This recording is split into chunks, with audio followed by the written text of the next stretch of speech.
Have you ever found yourself stuck in a toxic relationship that you might see as narcissistic? Maybe that's one of the first things you're starting to realize watching some of these videos. You're like, hey, like person I'm with might be a narcissist. So I want to talk to you about 4 essential things that you need to know.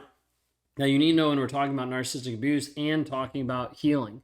Because when you're inside these relationships, it can be emotionally draining, physically draining, and a huge, confusing, and bewildering experience for you. So, I want to be able to step into this for you to understand and be able to move through it in a healthy and a connected way to you versus all the abuse that's happened. If you guys are new here, my name is Ben Taylor. I'm a self-aware narcissist on this channel to provide awareness of narcissistic abuse. I'm the founder of Raw Motivations, the creator of the 7-Day Challenge that you can get at escapetoxicity.com. If you haven't already, hit subscribe, like, rate, or review, because we're trying to share this with as many people to help them understand narcissism and to be free from the toxicity that's currently controlling them. The first thing you need to know is you need to understand narcissistic personality and narcissistic abuse. Now, with this, we're not saying you have to go get a degree and you don't have to read a ton of books, but you do have to understand what are the traits, what are the things that are actually showing up in a day-to-day basis inside of this toxic person, this toxic relationship. It's just unmasking the lies that you've been believing for a period of time because of what he's been projecting and putting on you.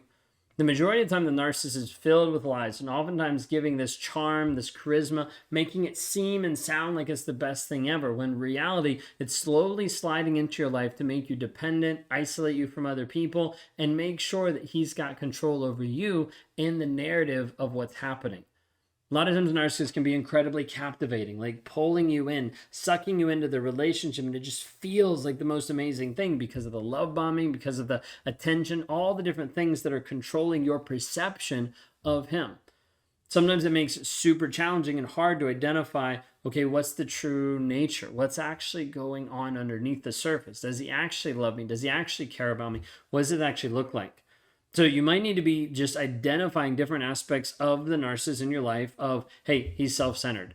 Like he's focused on himself more than he is anything else. Every conversation that we have comes back to him. Like it doesn't really move off of anyone else. Never gets to focus on me. I never get to talk about my feelings. My opinion is very self-centered.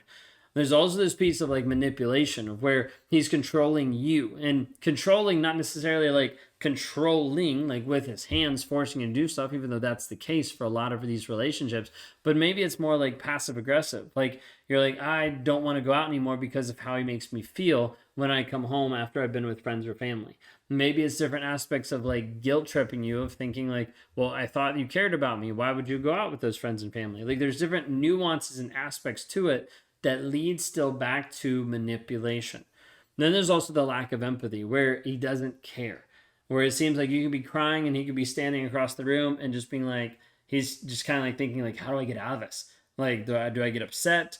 Do I comfort? No, can't comfort because that would mean I'd be approving of her and how she's feeling. So like, what do I actually do? And sometimes he'll rage out, sometimes he'll leave, sometimes he'll discount you, all these kind of things, because he's not willing to identify with your feelings and needs.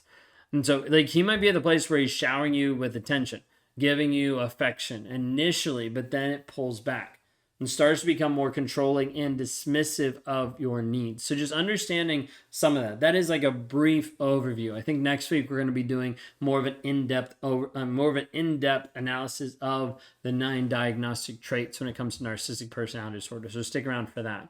But just understand like that's kind of an overview of some of the things you need to know and you need to look out for. The other piece is starting to understand the cycle. Now, inside narcissistic abuse, you typically have a cycle, a cyclical events that happen that continue to bring you back and forth through the same shit over and over and over.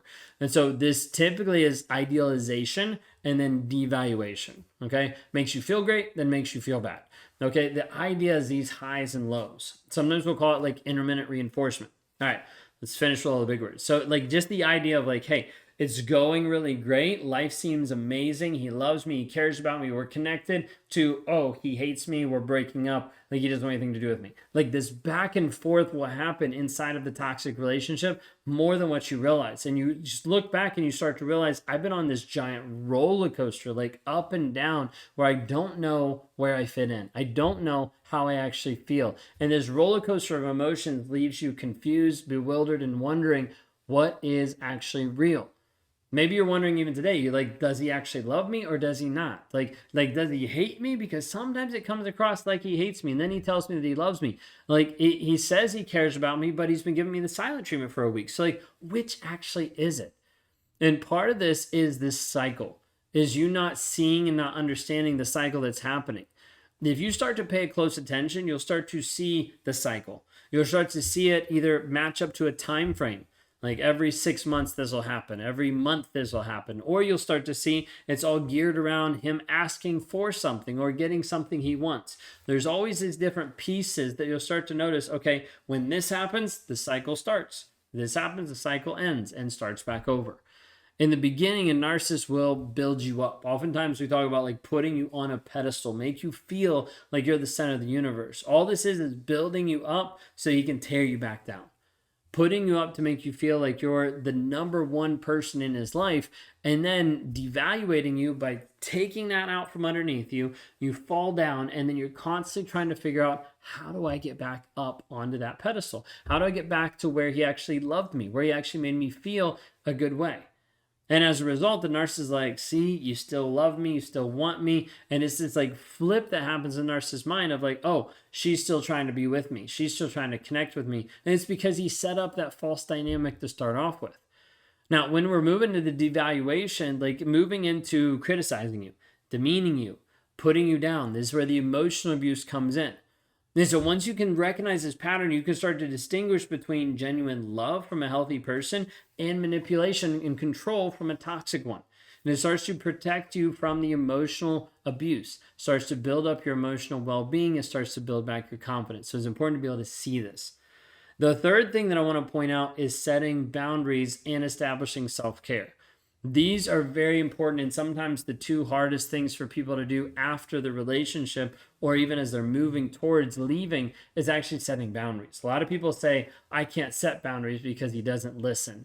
And it's not necessarily that you can't set boundaries, it's just you haven't been trained or have the tools to actually enforce those boundaries. So you say, hey, don't do this, and he does it, then you don't have anything to do after that. You don't have a consequence or an action that's going to be like, okay, because you did that, this is where I'm moving. This is what I'm doing. This is how I'm acting differently. Like there's not something you've set up and that you actually follow through. And so the majority of the times a narcissist like wants to be able to test your boundaries. And when he sees that you don't actually care enough about your boundaries to uphold them, that's his mindset. Okay. That's his mindset. Then he'll continue to push them and break them down over and over and over. Setting these boundaries is not for the toxic person. It's not for anyone else. It is just for you. For you to be able to protect your emotional sanctuary, your emotional well-being of like, this is who you are, this is what's going on. But surviving this requires setting really firm boundaries, prioritizing your self-care, starting to work on you. He's going to push your limits. He's going to test you as much as he can to be able to control, manipulate you, the narrative that's going out there. So when you start establishing these healthy boundaries, like it's essential for your mental, for your emotional health, it's essential to have this buffer in between you and in between him. And oftentimes he's going to continue to come back at you, a lot of times belittling you, putting you down, communicating really assertively that your behavior is unacceptable, that you're controlling him.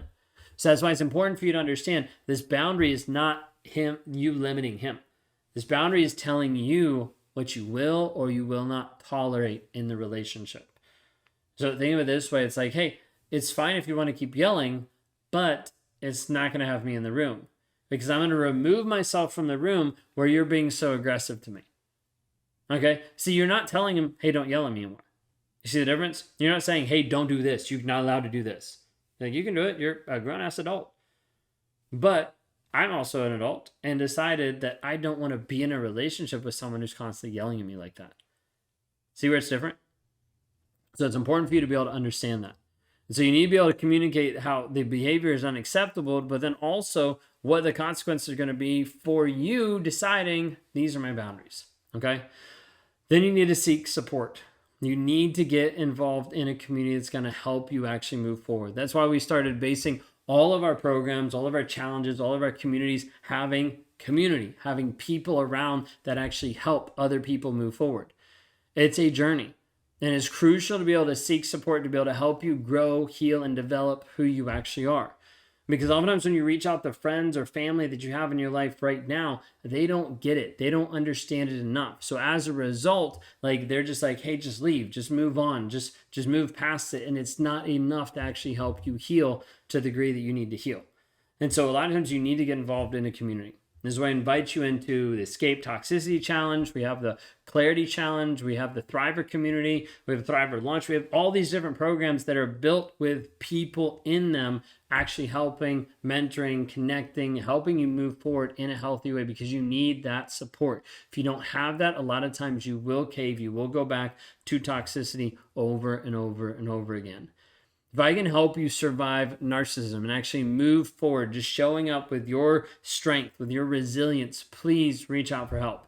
You can go to rawmotivations.com for more of an accelerated environment and what we can do helping you move forward. Or you can start your journey just going to escapetoxicity.com. It's a 7-day challenge for $7 to have you start understanding narcissistic abuse, reactive abuse, the guilt and the shame you feel for being in this relationship, and ultimately understand the formula of how we help people get free on a day-to-day basis.